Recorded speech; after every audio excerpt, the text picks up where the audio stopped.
তাই তো আজ ভালো লাগলো। এই 10 বছর পূর্বের যে দিনটা উৎসব আমরা করেছি, এতে আমরা অনেক সফল হয়েছি।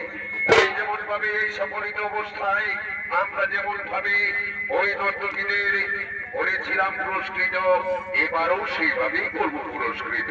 তাই অবতীরত্তমা, তুমি এসো, তোমার পাঠ্য পুরস্কার দেব এই দেব সবাই করো গ্রহণ।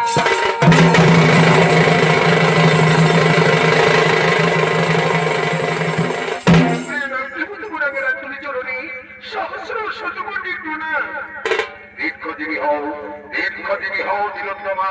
যুগে যুগে ধরে তুমি এই সর্বপুরে অপসরীরূপে দেবতাদের মনে আনন্দ দিয়ে তুমি তোমার জীবন ধন্য করো।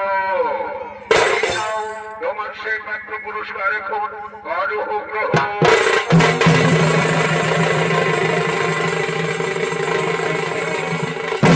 রম্ভা, রম্ভা তুমি এসো, তোমার পাত্র পুরস্কার করো গ্রহণ।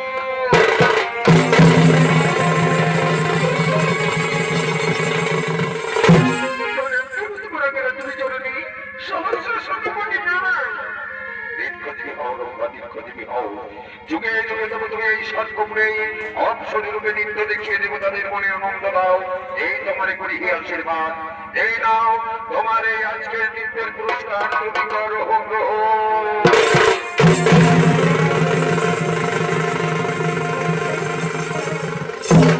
এতক্ষণে তবু সেই মন্ত্রলোক থেকে আসা নেতাই ধুমিদের হাত ধরে এসেছিল সেই দেব বেহুলা। সেই বেহুলা নৃত্য দেখে সমস্ত দেবগণ হয়েছে মুক্ত। তাই এতক্ষণে ভোলানাথ ওই বেহুলায় পুরস্কৃত করার জন্য ডেকে নিলেন কাছে। ওগো ওগো তুমি এসো, তোমার পুরস্কার করো গ্রহণ।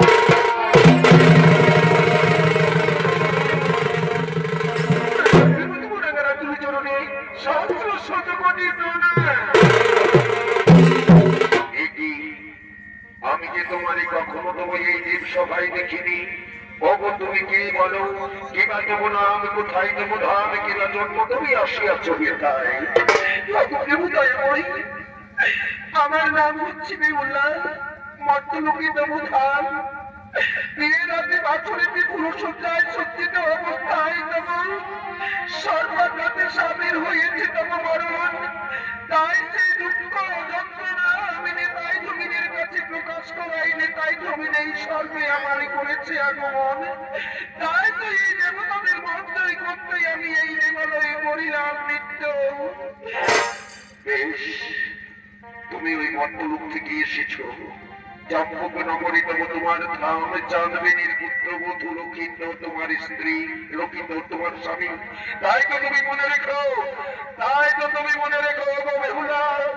তোমারই তবু আমি এখন কি করতে পারি তাই তুমি বলো।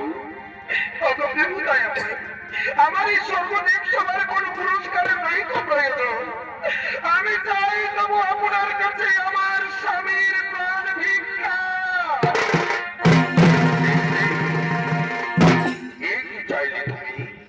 আমি কেমন করে তোমার স্বামীর প্রাণ ভিক্ষা দেব? আমি যে তোমার স্বামীর মৃত্যু বিবরণ না জানি। এই বা কারণে কি বা জন্মে তবু সর্বাঘাতে তার হয়েছে মরণ, কার দ্বারা হয়েছে তবু তার তোমার স্বামীর মৃত্যুবরণ, এ তো আমি কিছুই জানি না। বিয়ের রাতে বাছুরিতে পুরুষোত্তায় সজ্জিত অবস্থায় দুই স্বামী স্ত্রী যখন ছিলাম সজ্জিত, বাছুর করে ঝড় ঝঞ্ঝারি রাতে ওই সর্ব প্রবেশ করে মোর স্বামীর করেছে দংশন। তাই তো সেই সর্ব দংশন করে যখন করিতেছিল পলায়ন, আমি স্বামীর হাতের ডাকে ছুরি দেবো তার আমি নিজ করেছি খণ্ডন। এই দেখুন প্রভু, সে আছে এখনো মোরা চলে বাধা। দেখি দেখি তোমার ওই সর্বের লেজ খাড়া। এই তো সত্যি সত্যি তোমার তোমার স্বামীকে সর্বাঘাতে করেছি মরণ, তার প্রমাণ তুমি আমাকে দিয়েছ। কিন্তু বাবু, কার দ্বারা এই কাজ হয়েছে তা আমি জানিনি। তবে দাঁড়াও, আমি এই 33 কোটি দেবতাদের কাছ থেকে জেনে নেব